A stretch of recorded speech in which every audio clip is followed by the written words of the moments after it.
Welcome to the Lair of Secrets podcast, the podcast about gaming and being a geek by two 40-something geek dads. I'm Ken Newquist. I love good books, long hikes, and strong coffee, not necessarily in that order. And I'm David Moore. I'm a geek dad, sometimes home renovator, and always gamer. So, Ken, it's been, well, in podcast terms, it's been probably only a week. For us, it's been a couple more than a week, but we're recording these a little ahead of time. What's been going on with you? So I have elevated my coffee snobbery. So over the summer, we went to a friend's cabin up on Lake Champlain, and they had this thing called an Aeropress, which is high advanced technology for coffee, right? So before COVID, in the pre-COVID era, the before times, as I've heard them referred to, we used to just have a Keurig, right? So, you got the automated thing, you got the little pods, you stick it in there, and then like you brew coffee, right? And so that was quick, easy, no time to actually get your coffee going. Right. And generic supposedly coffee, horrible right? coffee. So yeah. I mean, I always drink Dunkin' Donuts, which some people have varying opinions about Dunkin' Donuts coffee. I happen to like Dunkin' Donuts coffee, but in any case, my wife likes Dunkin' Donuts coffee, so you're in good company there. So yes, exactly. So once we went into COVID, though, I kind of started trying to find, like, I don't know, some mindful practices where I could focus a little bit more in the morning and just kind of have some morning rituals, which the Keurig was not really feeding into, right? So I started to do the French press. Okay. And so the French press, you have a glass beaker, and you've got a plunger, and so the plunger has a filter on it, and so you put let me see how this works. You put the coffee in, then you put hot water in, you let it steep for 4 to 5 minutes, then you take the plunger, which pushes all the coffee down, and then you can pour the coffee out, right? Yep. I always end up with coffee grinds. But not too much, because you get tons of coffee grinds in the bottom of your mug. Right, exactly. You can't pour out the last little bit, or else you get coffee grinds at the bottom, and regardless, you're going to get coffee grinds at the bottom. But it's very relaxing and kind of satisfying to push down on the plunger. Oh, yeah. Yeah, right? Like it's a whole, one of those like, as well. Yeah. It's a whole ritual, right? And so that it kind of was scratching that itch for me. Very relaxing. It's about when I was starting to gear up for the summer reading list and what have you, right? So, you make your coffee, and you sit down, sip your coffee, read the book in the morning, good to go. And so when we go on vacation, I was introduced to the Aeropress, which is a similar concept. In so much you have a cylinder, and at the bottom of the cylinder, it's a plastic cylinder. It's high tech, like polymers, right? But you have the cylinder. At the bottom of the cylinder is a filter. You pour the coffee into the cylinder, and then you put the cylinder on top of your coffee cup, and then you pour hot water into the cylinder, and then there's a plunger that basically forms a perfect seal on top of for the cylinder, and then you press down with it's not like the nice gradual easy press of a French press, right? That's kind of like a nice slow easy push. This is you have to apply the water constant through pressure. The filter paper. You're forcing the water through, exactly, right? So there's some effort here, but you don't have to don't put in too much effort. Because I will tell you from experience, if you do that, you end up with coffee everywhere. Because eventually you get near the bottom and the air pocket pushes out. And so there's I'm sure that there are many, many blog posts about how to do this. I have not read any of them yet. Yep. So, but the end result, it's actually quicker than a French press. It's faster to clean than a French press. Oh, wow. You don't get coffee grinds in your coffee like a French press. Nice. And it makes for a very rich cup of coffee. I'd say it's a very strong cup of coffee, and I happen to like strong coffee. Mm-hmm. I mean, you can always dilute it down. It's a function of how much coffee you actually put into the Aeropress. But it was eye opening. Like the first time I had it, I'm like, wow, this is really good. We need to get one of these. And so I wholeheartedly recommend it. And I had friends like on Facebook and what have you who were talking about the Aeropress. I'm like, pfft. And they would talk about it in glowing terms, and now I understand why. But at the time, I'm like, no, I'm fine with my French press. You elitist Aeropress person. No, I'm fine. I'm with the people with my French press. Right. But now I'm elevated. I'm doing the Aeropress, and actually, as for backpacking and for camping, I think that the Aeropress is actually a great option. It's light. It would be easy to pack coffee. It's easy to clean up. and it makes a really good cup of coffee, which is hard to do when you're out camping. Like right now, when we go camping with the scouts, we've got like a propane stove, and we have like a Coleman coffee brewer where you boil the water and it's a drip coffee maker. It's terrible coffee. Is it a percolator? It is a percolator with the little glass bubble thing on top or whatever. Well, no, it's not. No, it's not quite that. It's so I guess what's happening is you boil the water inside of the container and then it condenses down through the filter. So it's not quite like with a percolating coffee. You've got it like you have the tube that goes down to the bottom. Right. Yeah. I've done that too. Okay. That's really hard. Yeah. I find from a technical complexity standpoint, percolating coffee, I find it slightly mystifying. Like the first time we went camping with our friend, and my friend had brought this percolating coffee pot, and we actually had to call her mom because we couldn't figure out how to get it to work. Right? Like we're a bunch of 30-somethings camping with our like 3-year-olds, and we cannot figure out, like we're mature, responsible adults, and we cannot figure out how to make coffee. And it was the only way to make coffee, right? Like we had no other coffee making devices. Right. So I wholeheartedly recommend it. And then the other thing we did is I got an electric kettle, which really seems like cheating. It does, but it's so much faster. Like, so I am really interested in the coffee culture and the technology and stuff, but I drink crappy coffee. You know, we have a Keurig-like machine, which is we had a Keurig, it broke after many years, so we got a replacement one, and we realized that we also sometimes will still want a carafe of coffee, so we got one that takes the cups or the reusable filter, single use refill that you can put loose coffee into, but it will also, if you hit a button, make a full carafe of coffee. And but that still doesn't make great coffee. And I used to have a French press. You know, the problem with the French press is sometimes they break, but they're also not very expensive. So I had it, but you know, cleaning that bottom filter when the grounds are kind of stuck in it is annoying. So I guess what I'm saying is I'm a lazy coffee person, and I probably haven't. I've had good coffee grounds, and it was a better cup of coffee, but it was still made like I tried a pour over, didn't quite work. You know, so what I think I need to do is find like you or one of my other friends who are really into coffee and have them make me a cup of coffee to really convert me so that I understand, because I just don't understand. No, I hear you. And I also benefit. My daughter is actually, she was a barista at our local coffee shop in the before times. So she knows how to do pour over. She knows how to do cold brews. Like she is now well versed. When she goes to college, she is ready to be a barista. Nice. So she has been my person for that. I've definitely gotten better learning from my daughter. But the electric kettle is fantastic. Yeah, our friend Chris roasts his own beans. Oh, see, that's just kicking it. He's like level 40, man. Well, I feel like I just hit level 20. He's going to be like level 45 or 50 pretty soon, because he's actually thinking about getting to the level of roasting where he's going to sell to people. Oh, wow. So that'll be interesting. I felt like if I were to get some of those beans, that they would be wasted on me. Because I'd just be like, oh, yeah, I'll just scoop 2 tablespoons into this reusable filter and pop that into the Keurig-like machine and use that water, you know, straight out of the tap or whatever. You know, it's like everything that the coffee snobbery, as you were mentioning, with, you know, everything that coffee aficionados, I was like, don't do this. Like I do every one of those things, you know. So I'm interested in the Aeropress, but I can't justify it to myself because I don't know that it would be any better than what I drink. I'm sure it would, but I'd like somebody else to prove that to me.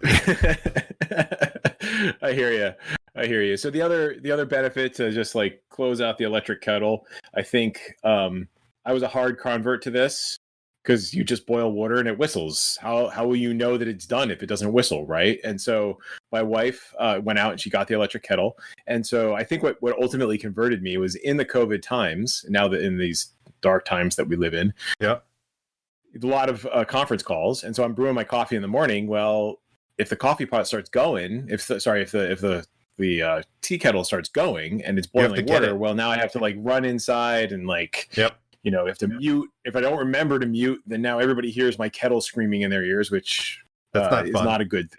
No. Whereas the electric kettle just does its thing. You tell it what temperature you would like to heat your water to, and then you know if you have a fancy one. So I mean, I thought we were fancy because it glows with blue LEDs on ours because it's an all glass, and then it just glows with blue. But ours is you hit a button, you fill it up. It's like 1.7 liters is the max, and then you hit a button, and then it boils the water and auto shuts off. And that's our electric kettle. But I still think that's cheating as well. Alton Brown is the one that converted me to electric kettles because it's like, wow, there's a lot of uses for that. You know, like I actually used it last week for spaghetti rather than I still put a pot on the stove and I put the angel hair pasta in there, but I boiled the water in the kettle and and I turned on the burner and poured the water into the pot while it was still boiling, because one of the things that I've like, and maybe this is something I've confused in my head, but I thought years ago Alton Brown was talking about how if you add it to, now I'm thinking I got it completely backward, but the idea of adding, you're just basically rehydrating the noodles. So I was just basically trying to shortcut all of that stuff. And just having the water already boiling when you pour it over the noodles, rather than wait for it to boil and then put the noodles in, or put the noodles in and then bring the water to a boil. I don't know. But I'm sure there's a bunch of blog posts about that as well. Yeah, I'm sure I'm doing all that wrong too. But I still ate. If anyone has advice on how to boil noodles, let us know. I am at least not. When I went to college, I was given a recipe book for college stuff for how to make different foods in college.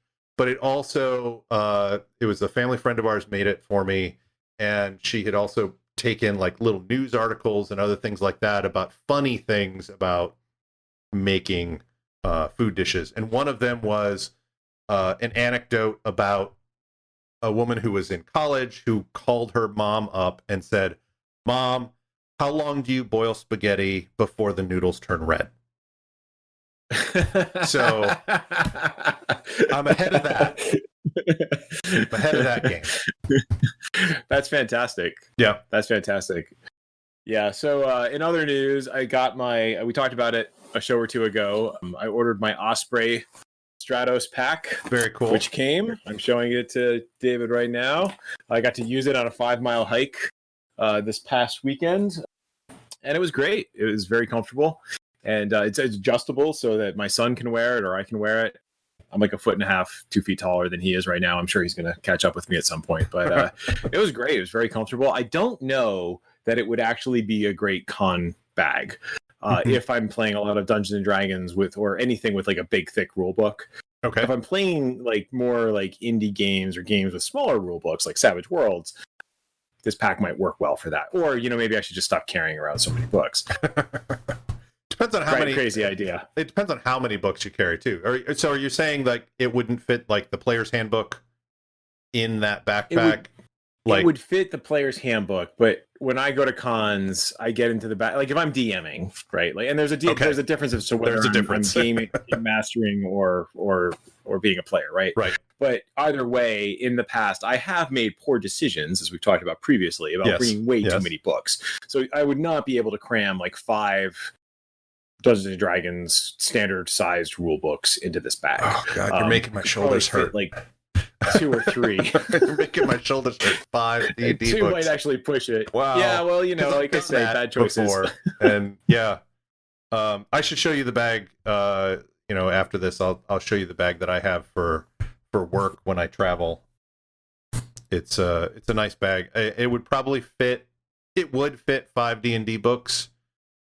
Still a backpack, but it's a little more professional than than like a hiking backpack. So, gotcha. But it might interest you, so I'll bring that out. But oh no, definitely. I think one of a future show topic might be prepping for running tricks of the trade for doing a con game, because I think we probably both have some experience with that, and I'm always on a quest to optimize my game mastery at a con. But the last thing I wanted to mention real quick, I haven't played it that much, but I did want to note progress that I got Gloomhaven Jaws of the Lion, which is the new intro level version of Gloomhaven. Still has a lot of fiddly bits, still comes with a ton of stuff, but it's very approachable. My son and I sat down, and it took us maybe a half an hour to sort all of the different things. They actually come with little Ziploc bags, and they tell you, like in the instructions, it tells you how you should sort the pieces and into what bags. Wow. That's pretty nice. So yeah, so like these pieces should go with these pieces. I mean, they don't label the bags, but like the idea being like you have these cards, they should go here. You have these tokens, they should go here. You have this like monster reference sheet, stick it with this particular bag, right? Got it. And the instruction manual is cool. Like I knew this going in. There's several books. The scenario book, basically the first couple of scenarios, it's a fold open book where the map is the play surface. And so that map also has like the tutorial included in it. So it's between like a spread of the book. Yes. So you don't have to come up with tiles. Like that's one of the things with regular Gloomhaven. There's a gazillion tiles you have to lay out and build the map. That's why it takes an hour and a half to set up, right? Yep. But with this version, it's like the first scenario, just open the book. It shows you where everything goes depending on the number of players you have. You pull open the scenario book, and it kind of walks you between the two of those things. It walks you through how to play the game. And we had a lot of fun with it. I mean, it was pretty simple, but it wasn't a very advanced scenario, but it did what it was supposed to do, which is teach us how to play. So cool. I think hopefully as we get into the fall and, we might have some rainy Saturdays where we don't get to do anything else, we'll break out Gloomhaven. That's cool. That's cool. So what have you been up to? Well, I don't know. The last few weeks have been a bit of a blur, but what's helped me a bit is I started bullet journaling. Basically, entirely your fault. Oh, really? So it's I will a good happily thing. accept that blame. Yeah, it is actually a really good thing. I used to use this.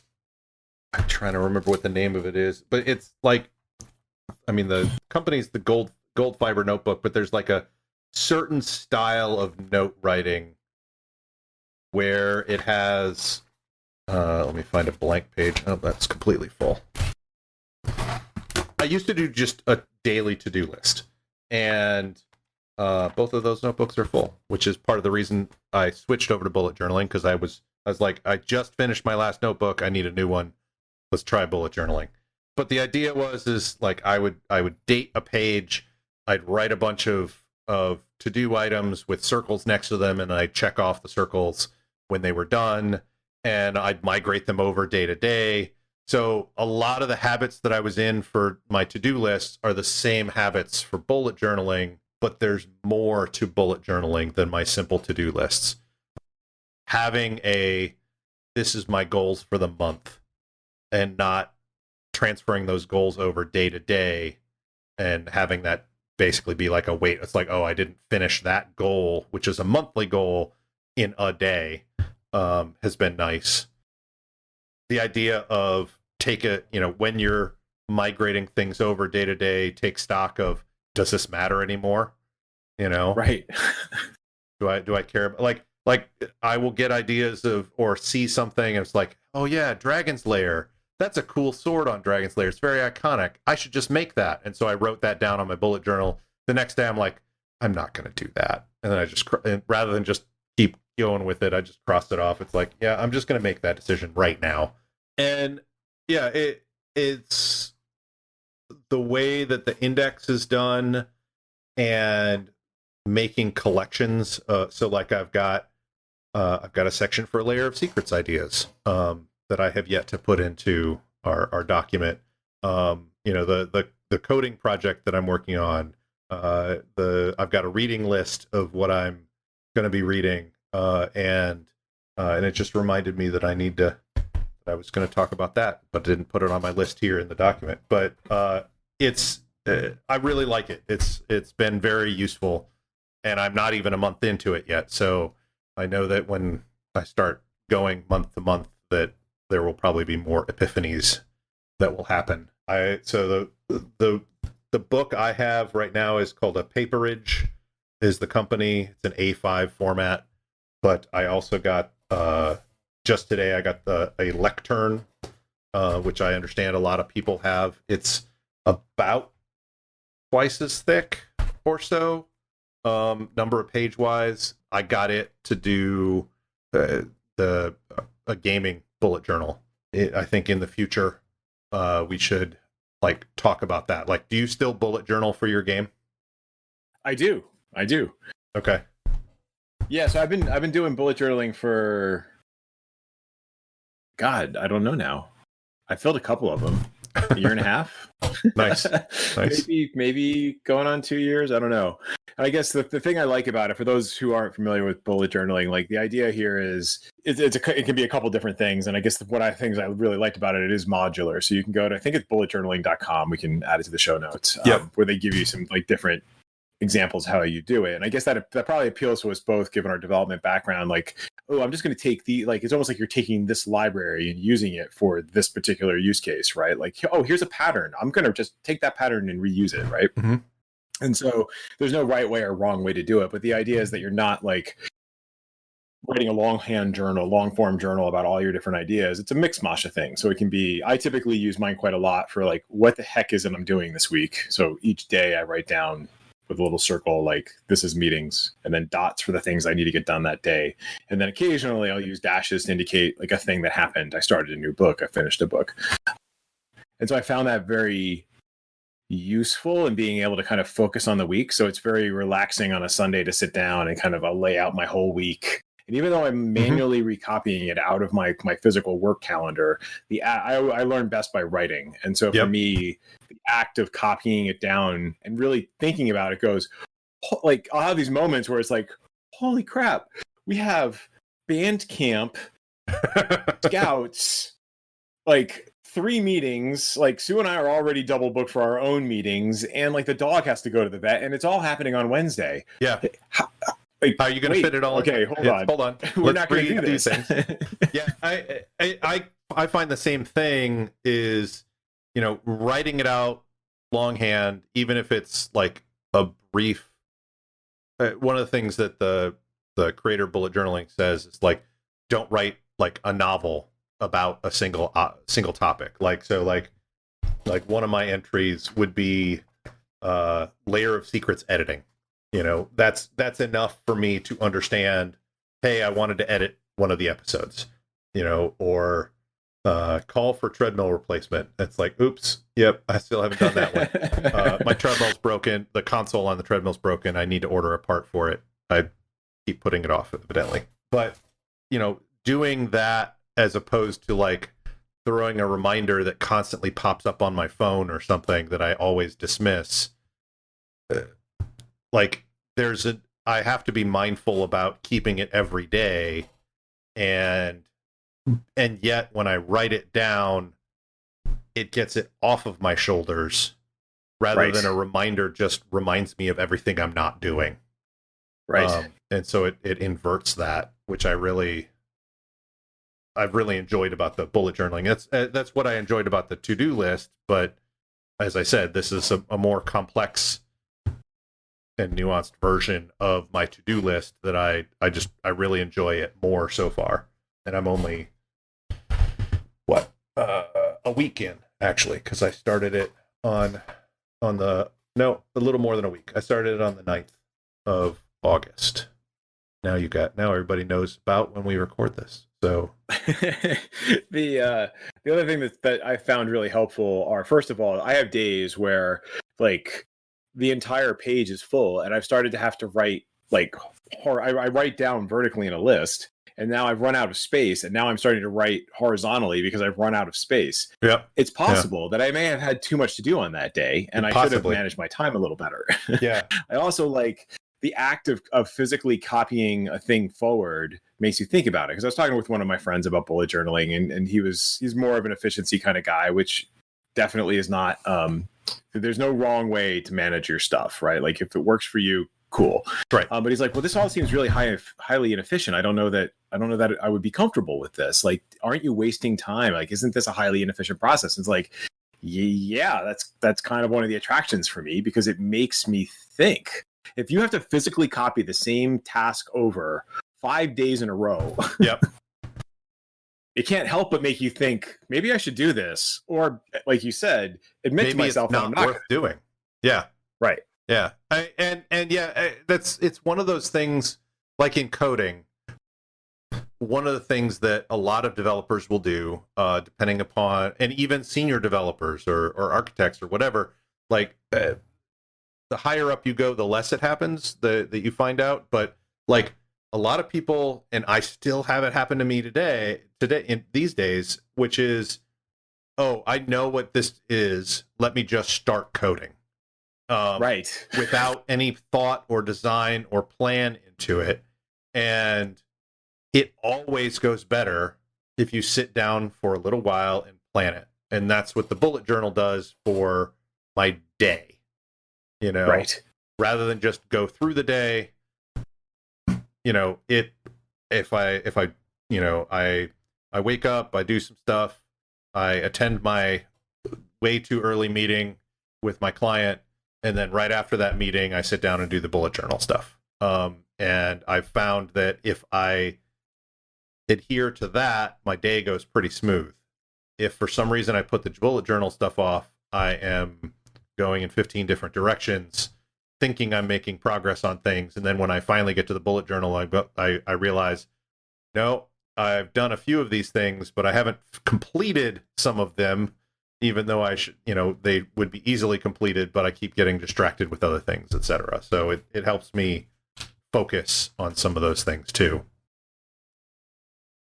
You actually mentioned something that I'm going to start doing, which is when I start a book and when I end a book. Right now, I just have a reading list, but I didn't actually note the dates that I started and ended, which I think would be interesting to me as I go back through the year, of like, when did I read that book, sort of deal. Yes. So I think you mentioned I have been using bullet journaling for one of my campaigns. So my lunchtime game, the Scales of Truth campaign, I decided I was going to try doing a bullet journal. And because it lends itself to it, it's a sandbox campaign. So there's a lot of kind of stuff that just happens. So, I need to keep track of those things. And so I'm experimenting with coming up with different collections. Like, this is my NPC collection.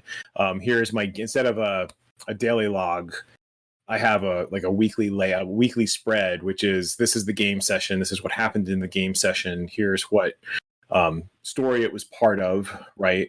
And then because I've probably done adventure prep, and when you only play 1 hour a day once a week, story arcs tend to take a while to play out. So remembering where I am is important. But also then noting, oh, I introduced this NPC. I need to come back to this, right? Or, damn, I should have had these tokens ready to go. I didn't. I should make those tokens, right? So jotting down those kinds of notes in the session notes, and it just helps me stay organized, I think. Cool. That's the hope. Yeah. And it's still one of I used to do that for my older games. Would be we'd have all the prep, but we would also long before YouTube and such like that, we would actually record on audio tape. Or I had the brilliant idea, because the audio tapes were only at max 45 minutes per side. We were like, wait a minute, I could borrow my parents' camcorder, put it on long play, and record for 6 solid hours. Perfect. But we would do that, and we'd re-listen to it and do other stuff like that back when we had oodles and oodles of time to game. That sounds like pre-kids. Yeah, and definitely pre-kids. pre-marriage, actually, even. Although it was with Aaron, but just before we were married. But doing a bullet journal reminds me of that because of how intentional and mindful and keeping track of not only what you want to do, but what has happened before. So, and that's the reason why I want to do it as well, is just both as a planning thing, but also a keeping track of what actually has happened. Because I love springing stuff of like, oh, you remember when you went to this town and you like messed with this merchant because you didn't get along with them and stuff like that. Well, that merchant's back, or that, different things like that of trying to make the world a richer place, and where role playing and consequences matter, sort of stuff. But there is, just to close the topic out, because we have talked about it for a while, and I'm sure we'll talk about it again in the future once I start doing the gaming bullet journal. Maybe we even talk about that as a main topic in the future.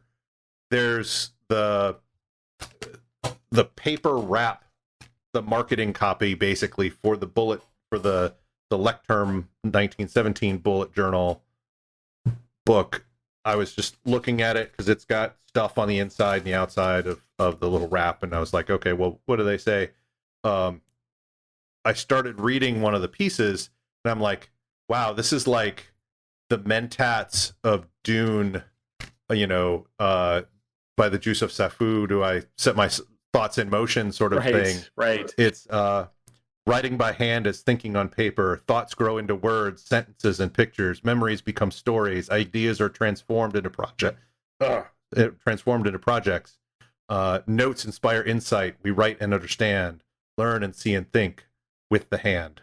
I'm like, that could have been, like, I don't know if that was inspired by Dune or Dune was inspired by it, considering the company's been around since 1917, but it just struck me today when I got it. I thought it was hilarious. No, that's very cool. I totally missed that. I think I've torn them off and not looked. Yeah, I'll have to do that next time. I don't know when I got into that habit of like looking at all the copy, but I've realized that the designers who put the effort into like for this stuff, for the Google stuff, for Apple, the people where you see a lot of good package design, which there is good package design out there, but most people just don't.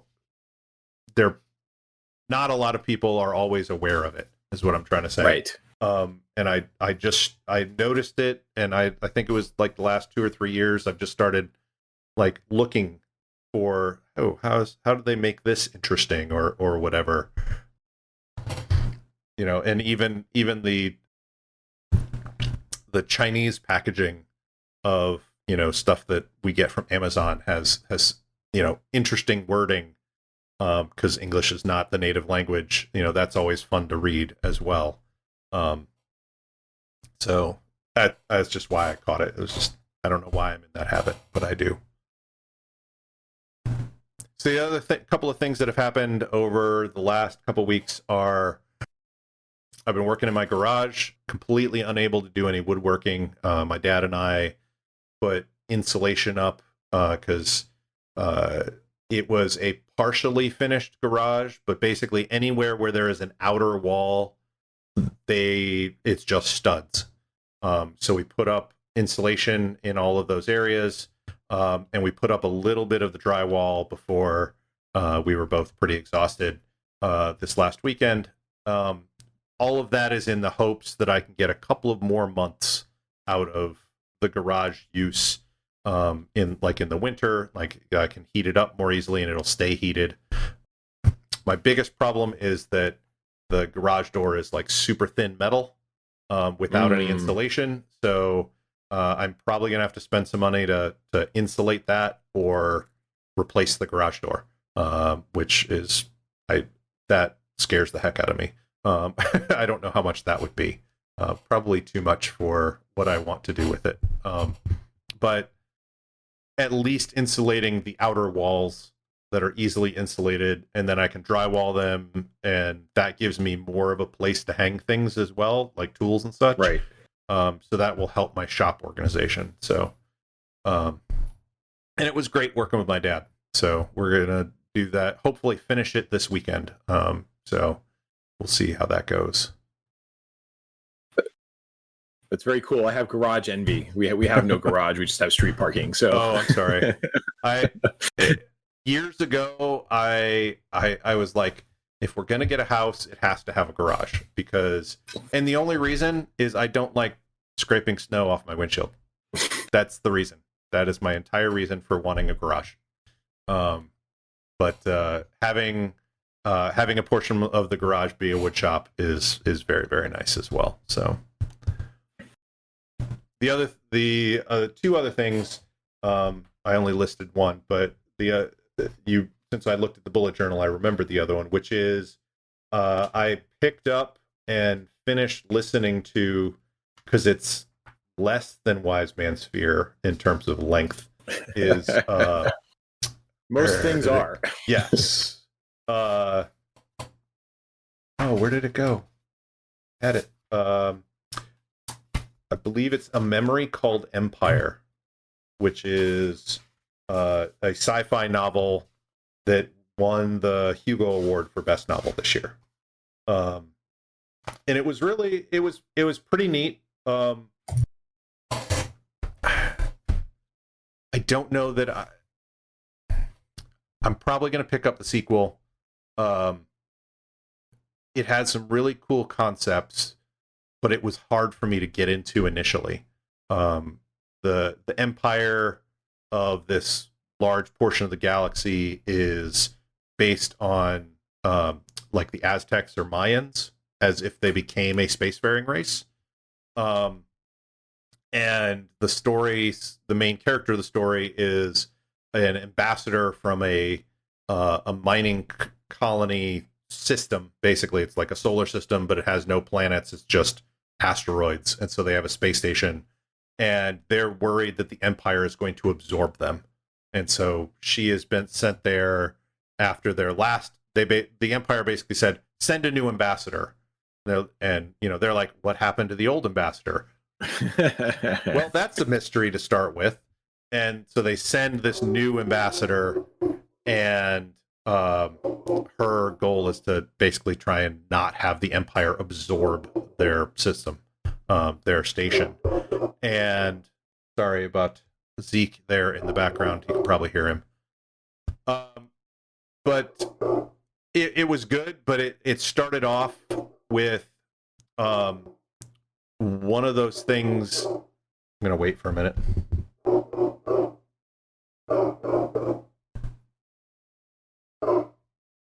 He has opinions and he wants to share them. He does.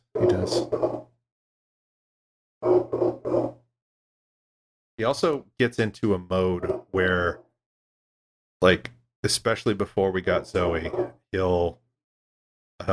he would just bark, and it just seemed like he got into a loop in his head of just like, I'm gonna bark, I'm gonna pause, I'm gonna bark some more, I'm gonna pause, I'm gonna bark some more, and he'd run back and forth and back and forth and back and forth in the backyard, which is one of the reasons we got Zoe, because we thought he was getting bored and going a little nuts. But I think he heard some outside. So, so Memory Called Empire, the beginning of it was hard for me to get into because I was listening to it on Audible. Their narrator was really good. She was actually the same narrator that did Forging Hephaestus, which I think I talked about before, which is a superhero novel. But the names in there were like 13 Seagrass, and there a bunch of names that were kind of English, kind of Aztec Mayan, etc., alien kind of names, which, when I was learning about, years ago about like writing a novel, throwing a word salad of names that are hard to pick up on was like a no-no. And it seemed like this was intentionally breaking that mold. But after a couple, the good thing about it was there weren't a ton of characters. And so it wasn't like, who's that person, who's this person, who's that person, who's this person. You know, you were introduced by that same name over and over and over again. So it became second nature. But it took a good 2 or 3 chapters before I almost put the book down, and was like, why is this a Hugo novel? But once I got past that, it was a good novel. I enjoyed it. So, and I will pick it up. But that was the thing that kind of disturbed me about it initially, was it was hard to get into. Yeah, I don't want to even. I kind of want to talk more about that, but it was such a small part at the very beginning of the novel. It was just right. I don't know why I'm picking on that part of the novel. But the rest of it was really good. I mean, there's kind of a court intrigue sort of thing. There's assassination attempts. There's coups. There's attempted coups happening, etc. It's a very political novel in that sense as well. So but it's in a sci-fi universe. So that was a lot of fun. Yeah, I think I understand that though. I mean, it's a challenge. Sometimes when you're reading audiobooks, that can be very much a challenge to, like, because you can't flip backwards and just like, wait, who is this person? Right. And then it's even tougher when you then read the second book in the series, but you actually read the print version. And now you've only heard the names. You've never actually seen them. Right. So when I read like the last 2 Wheel of Time books, oh like, my, wait a minute, who is this person? Oh my. Yeah, and if like, if, you know, the obvious ones like Randolph Moore, it's not a big deal, but yeah, and if the pronunciation is different than what you had in your head, yes, that would be really hard. Yes. Yeah. The last thing is, in my ADD of gaming, I found a new game that looks really fun, and you might be playing it with me. Hopefully, I think this Friday we might actually be talking about characters and such, if I can get the rest of the players on board. But it's called Brindlewood Bay, and the concept of that is Murder, She Wrote, or I'm trying to think of the mystery author. Agatha Christie. She has some a female detective in there.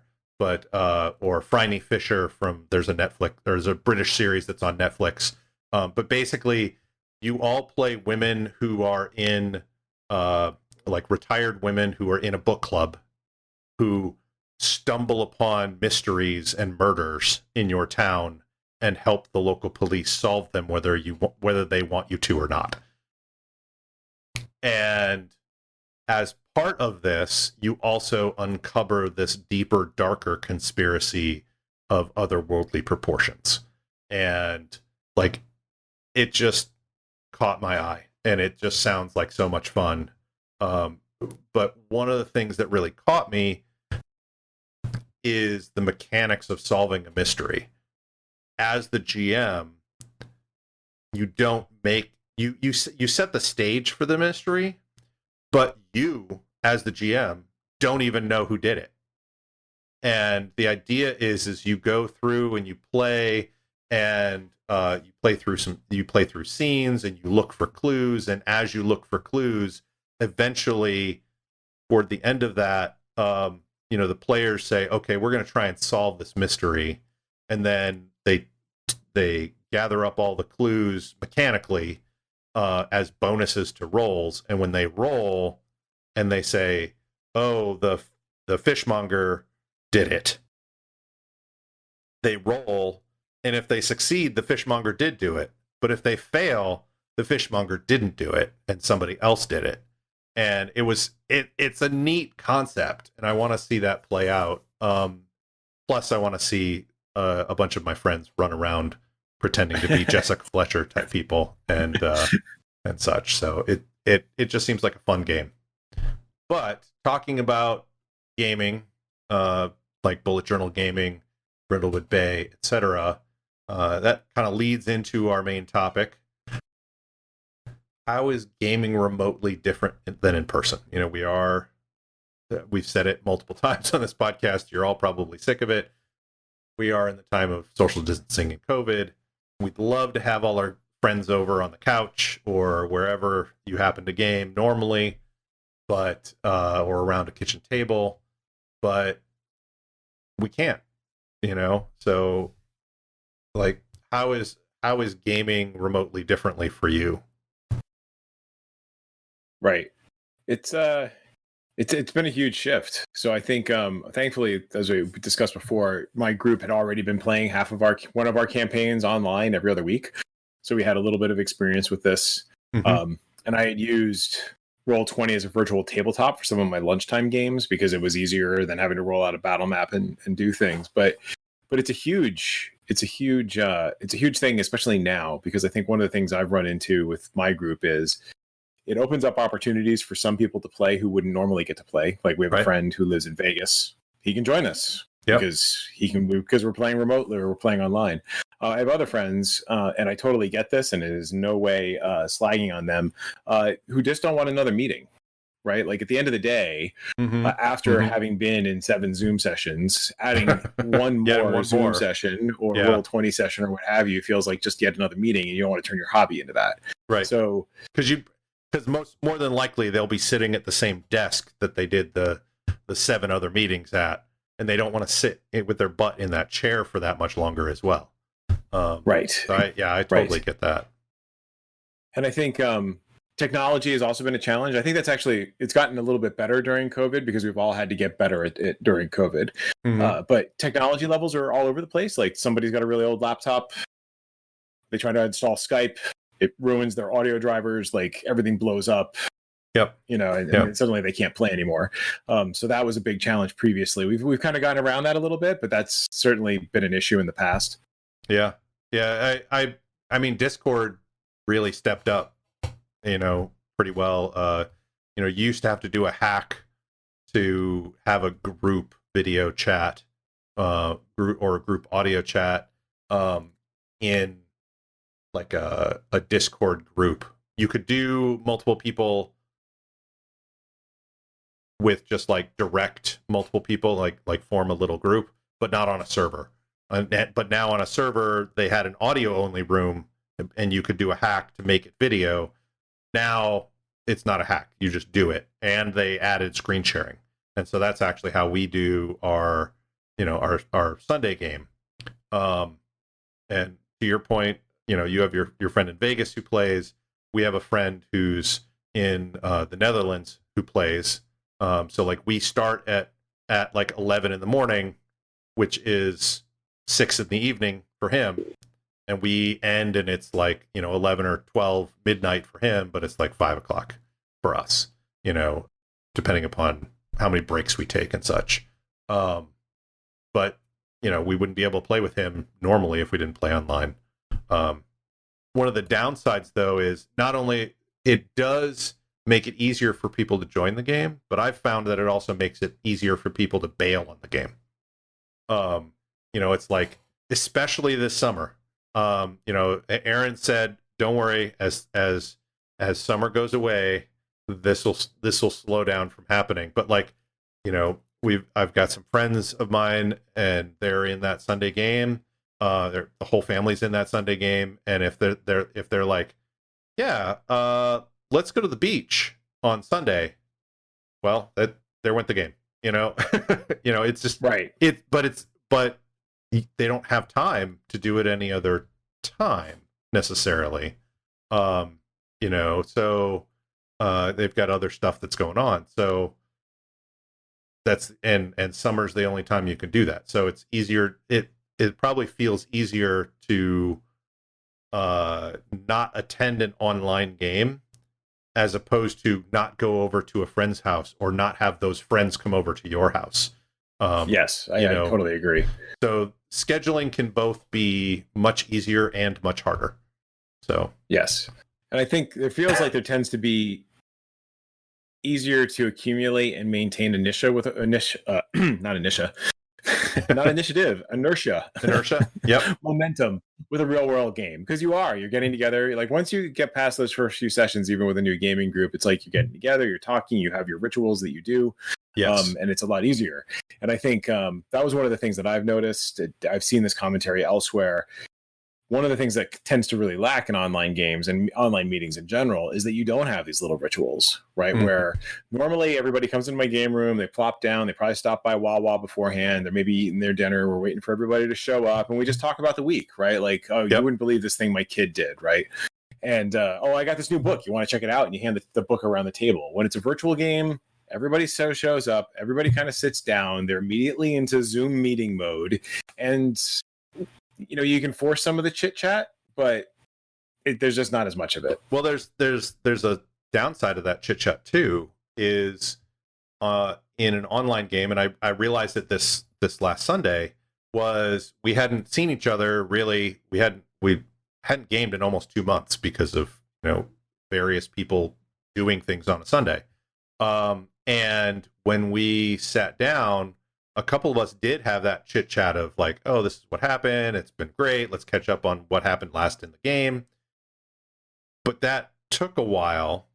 And then toward the end of it, I would have liked to have been more socially aware of it earlier, because I think the game as a whole would have been better as well. But like, I realized that it was really only 2 or 3 of us talking out of a group of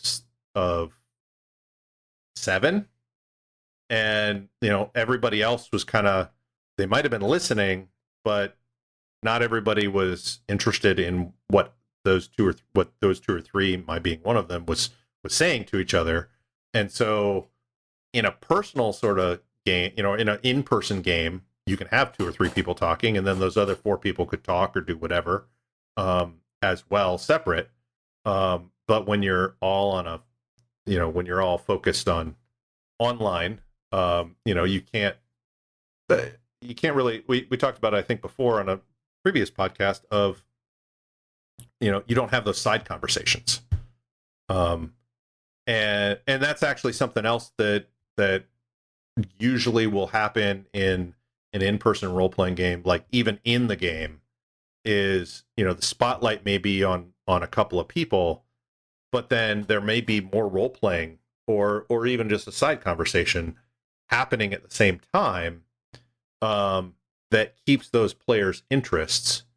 Whereas in an online game, you can't have that side conversation because it's one audio channel for everybody. Right, exactly. And I don't know how to get around that. That I would love to be able to reintroduce that, but I don't know how to do that. Yeah, you'd need like breakout rooms, and then you'd have to know when to summon them back from their breakout room. Right. I think to your point, I think the other thing that this all points to is it's very difficult to pick up on social cues when you are game mastering, or when you're a player as well. So in my group, we actually don't do video chat. We only do audio chat as a way of conserving bandwidth. Okay. And so it's difficult I can't look around the room and see if everybody's engaged. Right. I can't, I haven't heard from Joe in a while. I wonder if he fell asleep, right? Like, and we have actually had, I think, maybe 2 people fall asleep during the game because it's late. It's a Sunday night. Like, we're tired, you're exhausted. It hasn't been your turn in a while. Like, typically people don't fall asleep at the regular gaming table. But it's hard to pick up on those cues. And I mean, that's one of the reasons why when we're doing the podcast, we're actually doing video sharing, even when we're not streaming it out on Twitch or something, because that way we can pick up on each other's social cues, which makes it all a lot easier. Yep. Especially now that I don't have the camera right in front of your face. So right. I can actually pick up on your social cues, unlike the first few episodes. So like, I'd love to hear people's feedback and their ways of keeping people like is there a way to have those side conversations, or is there a good replacement for those side conversations, so that or how do you skip between people? Do you move the spotlight more often, and how, right, so that you keep people interested when you have 5-7 players. A smaller group, it's easier, like 2 or 3 people. It's easier, but I'm not used to groups that small unless I'm playing an indie game. Like Brindlewood Bay would probably be fine. Tales from the Loop was fine with 3 people. That was great with 3 people. But if you're playing D&D, like 4 to me is like a minimum. 6 to me would be the maximum. I don't like going over 6 players in a game normally. But there's other reasons for that. But because I like more of the role playing than the tactical side of things. But like 5 or 6 people on a call, there are people who won't be able to talk because the spotlight's on a certain group. So I would love to hear feedback on that. See if there's a way to add that in again. I think it's an excellent point. I would also love to hear people's tips and tricks as to like how to keep your players engaged. I think the worst thing, both in a real world meeting and during a game master session or gaming session, is where you kind of do your DM thing and you lay out a whole bunch of world building and talking and table setting and then you pause and then there's crickets. Yep. Or maybe a lone dog barking in the background, but and you're like, wait, did I drop? Am I muted? Right. Yeah, that is one of the benefits of the video. I really like the video. I consider it pretty essential for online gaming. Obviously, you guys are able to do it without. If you do use Discord does allow you to set the bandwidth up and down for video. Ooh. So that you might want to look into that. That might help you to actually use video, and yet not overwhelm your bandwidths for your players and such. But there's more than just the social talking aspect of it. There's we have some stuff written down here of like battle map prep. I've used Roll20, but there's a lot of extra setup as opposed to throwing out a battle map with a whiteboard marker and just doing some doodles. Our current GM for D&D is basically finds maps online, but instead of using Roll20, because it's got some setup stuff that are a little that can be hard to get into, he knows Illustrator, so he imports it into Illustrator and effectively does the same thing Roll20 does, but just puts tokens and stuff on the map with Illustrator, and it works, but it's also a lot more expensive than Roll20. Right. But if you have it, great. It's like like if you have access to Photoshop and are an artist, you don't need something like a campaign cartographer because you could just use Photoshop. But but there's a lot of other things you could use. Like Inkscape is and GIMP are 2 programs like that. And since you're just doing screen sharing, that you could just use that. But again, that's bandwidth intensive. So Ken, do you use Roll20? So we typically use Roll20. I do think it helps some with the engagement because people can move their tokens around. Yeah, that's what I miss about the Illustrator side of things is like I want to reach up with my mouse and move it. Move my own token. It's like, no. Oh man, never touch another man's mini. Yeah. So I have to wait for the GM to do it. But that said, we also, for our GURPS Lite, so at lunchtime, like I guess we never keep things simple. Our lunchtime game, we have my Roll20 Scales of Truth Dungeons and Dragons 5th edition game, and then we alternate on Thursdays with our GURPS Lite game, which is the Fast and the Furious, rules light, super fast game. And with that, we just use Google Jamboard. So that's like, the GM's just kind of sketching things out because it's much more theater of the mind because kind of the scale and the nature of it, right? Like you're not going to draw out this whole bridge just so we can blow it up. Right. Because it's going to blow up. Yeah. Whereas D&D has a certain cadence to it with maps, right? I'm not familiar with Google Jamboard. Is it basically a multi-person virtual whiteboard? Yes. Okay. Yeah, so everybody can kind of draw and participate in the whiteboard simultaneously. So it solves some of that, like, oh, I wanted to go here. Wait, what's this thing? Got it. Yeah. So I've used Miro, which I think is very similar to that. we actually used that for the Gamma World campaign when we ran through the I had talked about it before, the world building game. We went through it and used that to virtually whiteboard. Each of us, whenever we had a turn, we would virtually write on the whiteboard, and then we could take a snapshot of that whiteboard and save it, and then redraw it nicer for when we actually use it. For the Gamma World game, I do use the D20, and I went the extra step of scanning in the map and then doing all the drawing to do dynamic lighting. And that was cool. It got the desired response from the players of like, oh, that's cool. And it added the mystery because they're basically in a dungeon crawl and not knowing what's around the next corner because they can't see it on the map. They thought was pretty cool. So, I liked Roll20. There's another virtual tabletop out there that I don't remember what it's called right now, but it's older than Roll20. Fantasy Grounds, yeah. I haven't used it.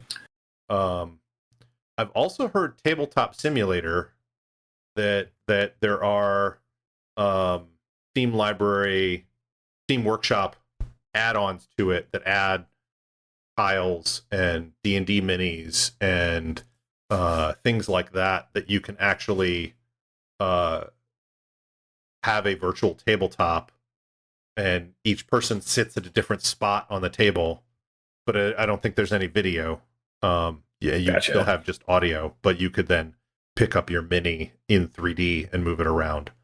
I did play an actual board game on virtual tabletop because I have the Oculus, not the Quest, the other one.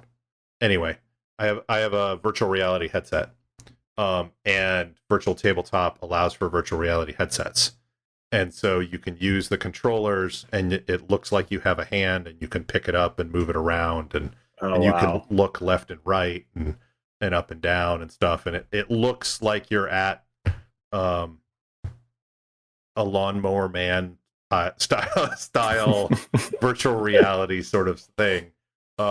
It's better graphics than Lawnmower Man, a lot better graphics, but it's not like Skyrim level graphics. But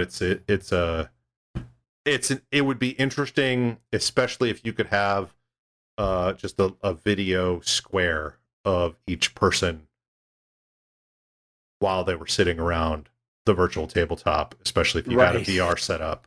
You could actually look left and right and be able to, I think that would be kind of an interesting thing there, but that's more technology than actual gaming. So but yeah, so I was going to say, like, I think there's a visceral component to gaming that we miss when we move online, and I think one of the things we've liked about Roll20 is how its dice rolling mechanic works.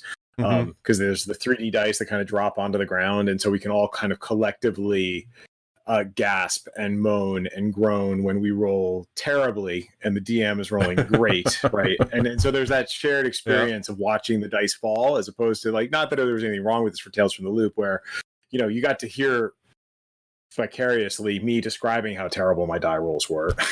Right. Yeah. Roll20, you can see how terrible my die rolls were. Yeah, I mean, yeah, that is definitely another difference. Is do you? We've done it multiple ways, like you just said. Like in Tales from the Loop, we physically rolled our dice locally, and then said, "This is what I rolled," and that's what we do for the Sunday game, and that's a lot of fun. But there's also that shared gasping or in surprise or horror of, like, seeing the rolls thrown out there on D20, which, since we're using like Illustrator for the maps, we don't really have a die roller. Right.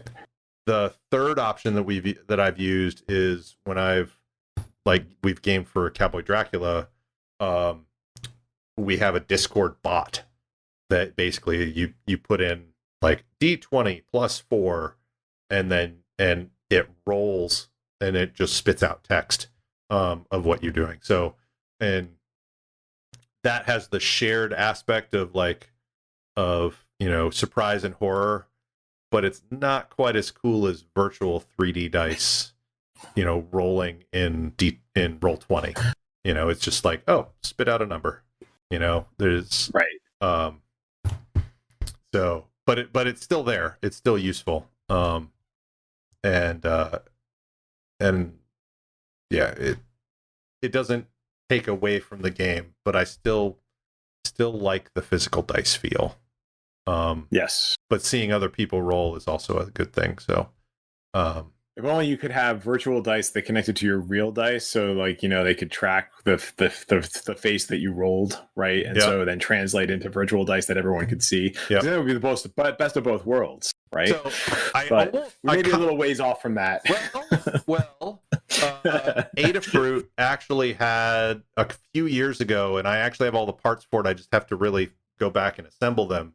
They had a 3D printed D20 that was probably about the size of your fist, sort of thing. But electronics go into it with like an accelerometer and an audio card and other things like that. And what you do is when you roll it, because the accelerometer knows the orientation of things, it's calibrated. So when you roll it, it's like 1 loser. You can basically program it with any audio you want. And it will tell you what the number is. So I want to put that together for the virtual game and use that, and then people would be able to hear through my microphone what I actually roll, which would be kind of cool to do. Not as cool as what you were doing, where it's like you roll the dice and they show up on Roll20. So you have the best of both worlds. That would be nice, but we're a ways off from that. Yeah, I think another thing that's important when you're gaming online, I do this in the real world as well, depending on which campaign I'm working on, is visuals. So even if you're doing theater of the mind, I think it can be helpful for immersion. If you're really good at describing things, then more power to you. But occasionally it's like, no, but this is really what I'm talking about. And so I think we have a lot of fun with that. I think, and it's funny how it varies from game to game. We don't typically do that in Dungeons and Dragons, but when we play the Fast and Furious game, when I play my weird pulp game, which is set in like 1930s, we suddenly go on these research binges where we go out and say, no, this is the car I'm talking about. It was made in 1934. And like you go off on like this Pinterest raid for like 5 minutes as everybody's just throwing up different photos of cool cars from the 1930s, right?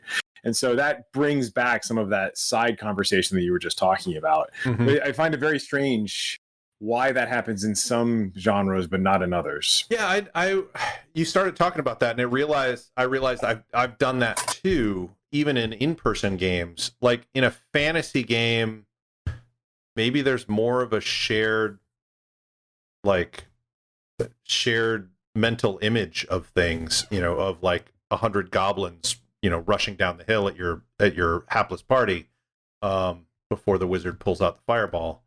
But when I was running a superhero game, I realized, I was describing things or describing the city or describing their opponents, and I could tell that by their questions or the look in their eye that it wasn't quite hitting.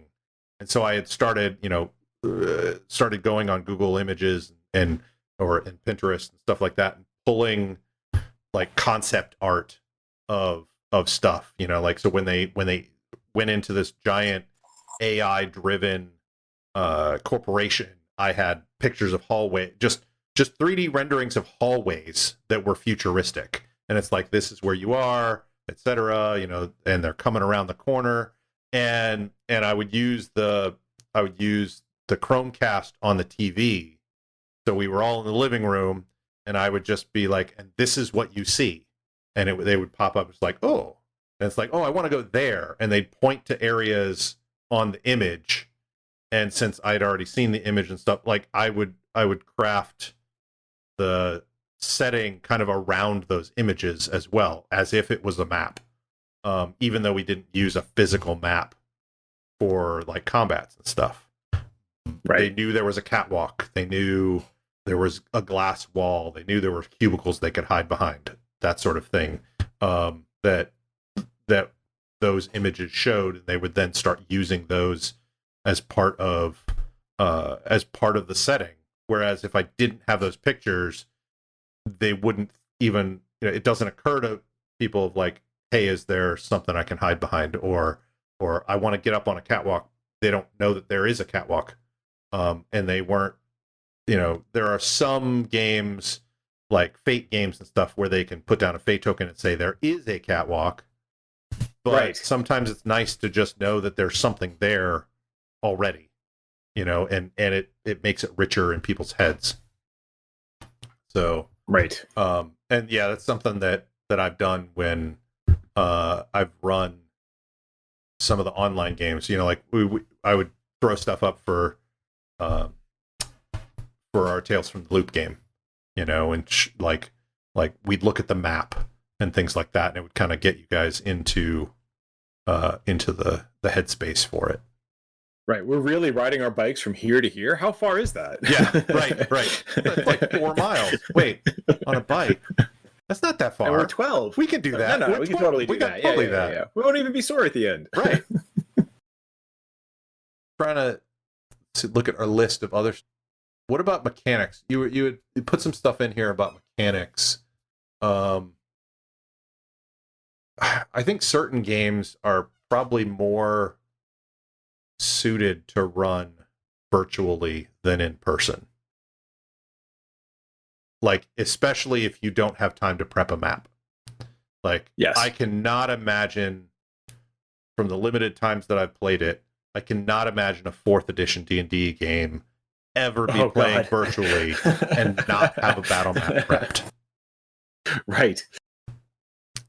But like a werewolf game, Tales from the Loop, even D&D 5th edition, you can still do without a battle map if you need to.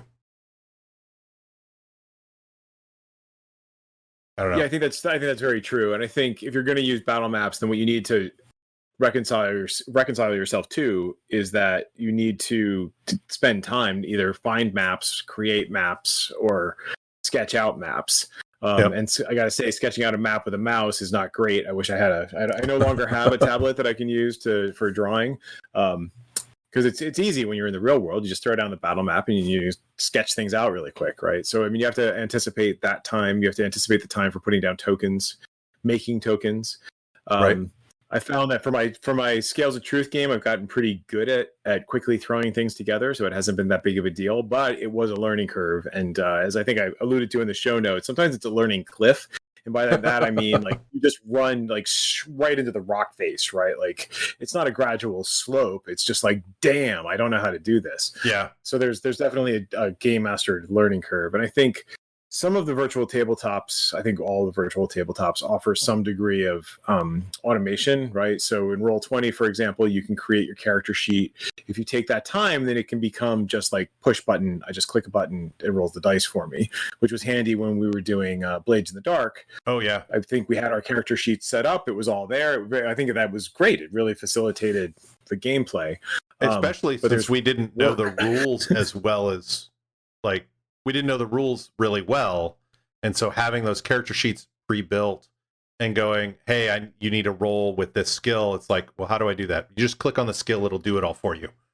And then it'll tell you if you succeeded or failed, or critically success or critical fail, that sort of thing. And that was really nice to do as well. But then we have other games, like Savage Worlds. So I played a couple of my weird pulp games online, and I think we've spent 30 minutes trying to figure out how to work the deck in Roll20. Oh gosh! So Savage Worlds uses a card-based initiative system. We love it. In the real world, it's a great visceral thing where I have the oversized Savage Worlds initiative cards, nice. And it's great. You just throw them down, and it's one of those great shared game moments where you see the Joker come out and everyone's like, oh, and when you see the 2 come out, they're like, oh, right. And meanwhile in Roll20, it was just like the sound of us beating our heads against the wall trying to figure out like how to use the deck. I don't see the deck. Do you see the deck? Well, yes, I see the deck. You got it too. It's like that fun element was just completely evaporated in our frustration over trying to figure out how to use a freaking deck in Roll20. Yeah, like setting up Yeah, setting up the like the fog of war lighting effects in Roll20 is another one of those cliffs. Like you can figure it out, but you know, I had to watch some YouTube videos. I had to go through their wiki. You know, it took a couple hours for me to really figure out how to do it, and it's not super simple to do. You know, you have to draw lines and enclose areas. Whereas, like, if I was using Photoshop, I'd like get out the paintbrush palette and like just paint areas and say this is, you know, whatever, you know, and I throw it on different layers and uncover the layers or something like that. But they don't have their tooling set up to do that sort of thing. They don't even have a piece of tooling that can draw a circle. You have to use multiple segments to kind of emulate a circle. Being able to, like, you have the battle map and then maybe set up a I don't know, like an alpha layer on that map, or a separate upload that is the these are the physical objects that should cast shadows layer, and be able to upload that and then have Roll20 figure that out. That would be so much easier for me to do, because, you know, I can open up GIMP or Inkscape or Photoshop or Illustrator, whatever my tools are, and I know those tools. I don't have to learn a completely new tool just to do it. So there's we had just been talking about, and I remembered it. I'll try and put it in the show notes as well. There are some really good generators apps out there. The donjon.bin.sh 5e dungeon, and then the dungeon GEN.app/dungeon. Both of those allow you to like, you can give it a seed, you can pick a theme, how big it is, you know, supposedly this one with the dungeon generator has dynamic lighting built into it. I will have to try that out at some point. But you know, and it can look like cool old school stuff or new stuff. It's pretty neat. And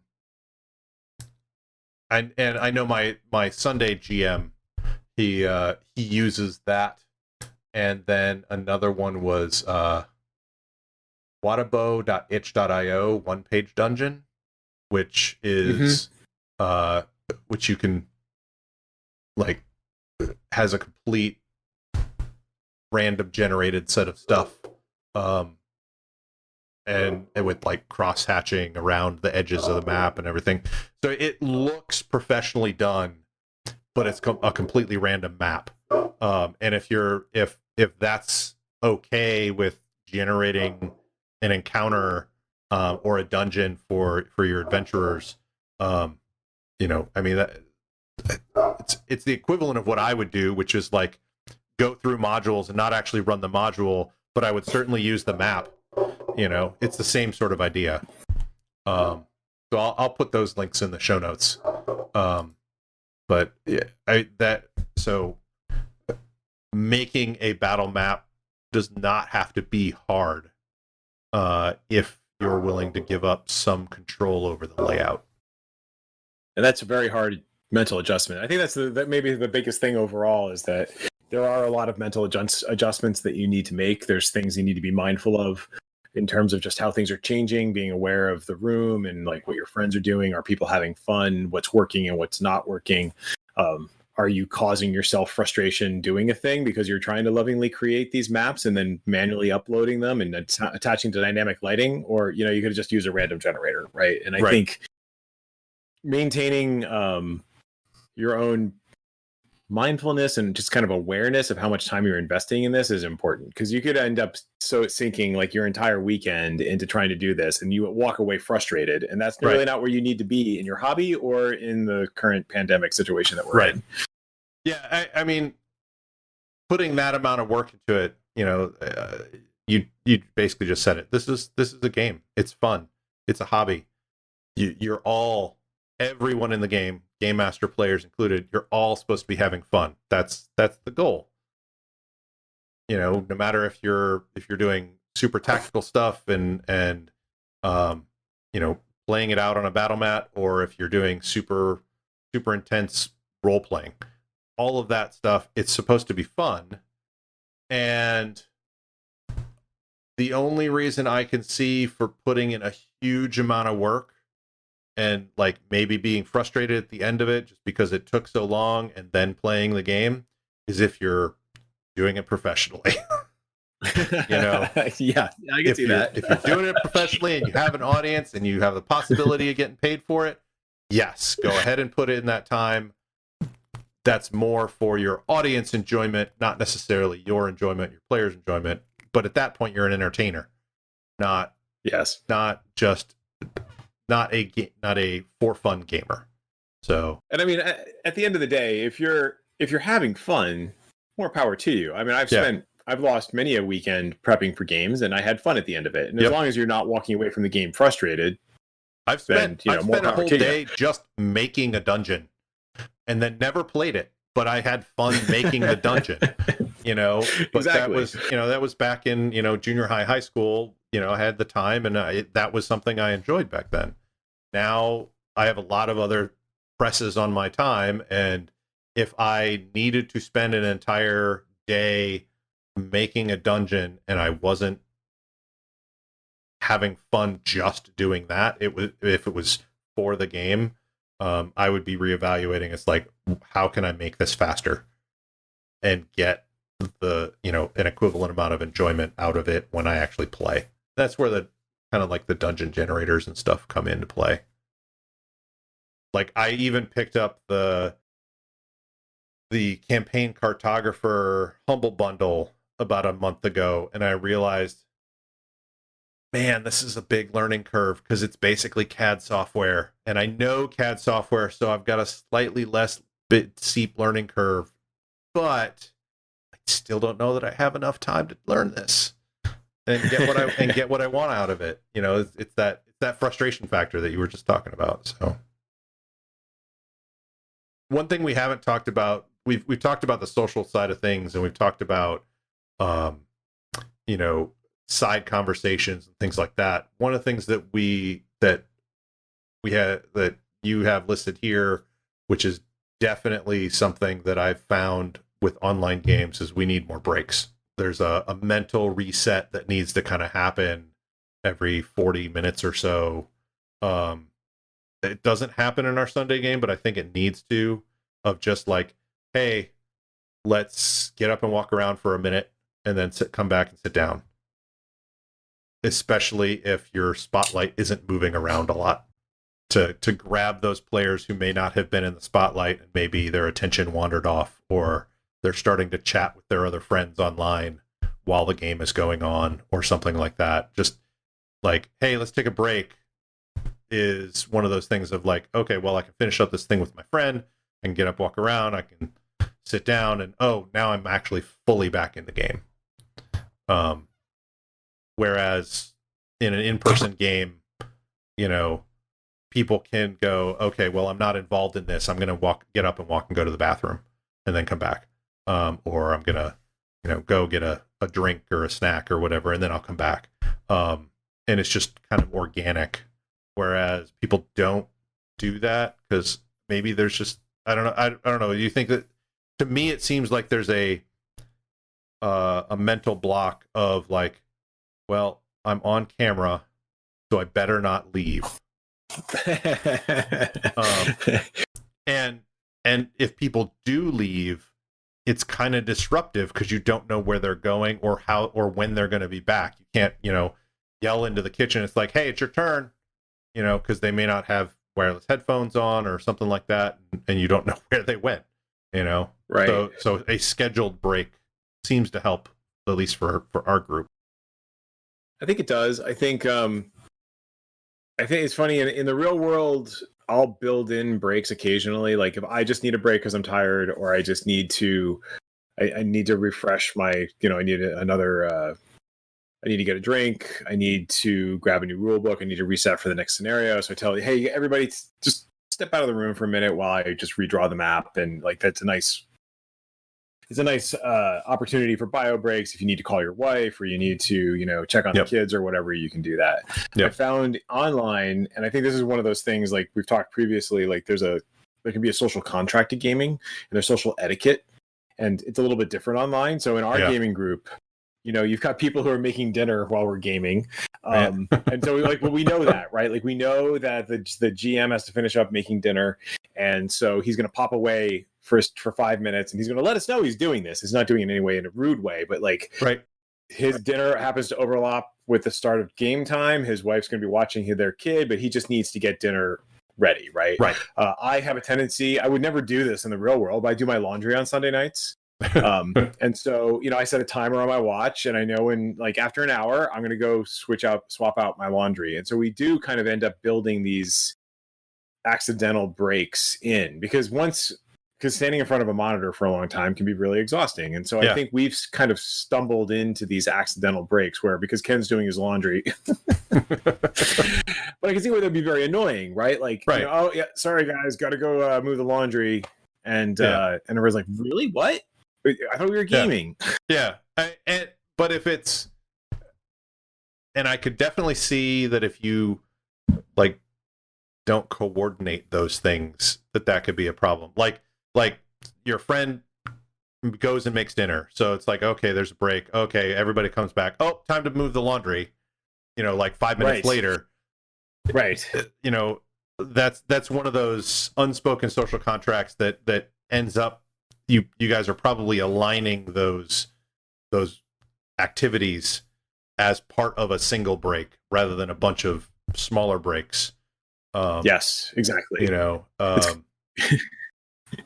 going to say it's like I'm sure you've experienced this when you're driving cross country with kids. You have to sync up your pee breaks and your gas breaks and your food breaks because if you don't, you only go 5 miles and then you have to stop again. Stop. Okay, 5 miles, then stop. Yeah, yep. It's the same thing with online gaming.